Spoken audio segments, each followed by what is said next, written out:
राधे राधे भक्तों।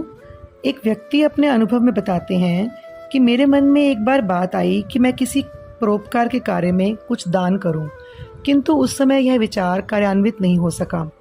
परंतु जब भाई जी के सत्संग का लाभ उठाने के लिए मैं ऋषिकेश में उनके साथ ही रहा, तब श्री भाई जी से समय लेकर अपने मन की बात निष्कपट रूप से मैंने उनको निवेदित कर दी। मेरी बात सुनकर उन्होंने मेरे प्रस्ताव को स्वीकार करने में अपनी असमर्थता प्रकट की।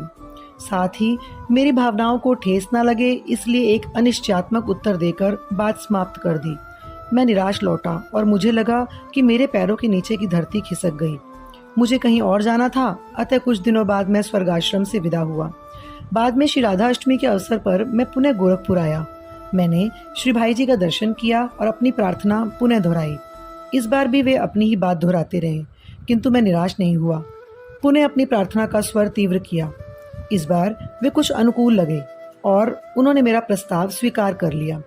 इस प्रकार परीक्षा की कसौटी पर पूरी तरह कसने के लिए उन्होंने लगभग 1 वर्ष का समय लिया। संतों के सहज स्वभाव को, उनकी कोमल चित्त वृत्ति को जानते हुए मुझे विश्वास था कि मेरी प्रार्थना व्यर्थ नहीं जाएगी।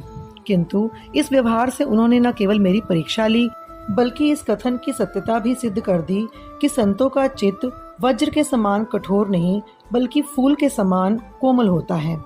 इस घटना से मुझे यह अनुभव हुआ कि भाई जी परोपकार के लिए भी किसी के धन को स्वीकार करने में कितने सतर्क थे। वे धन देने वाले व्यक्ति की पूरी परीक्षा कर लेने के बाद ही उसके धन का परोपकार में उपयोग करते थे। जय जय श्री राधे।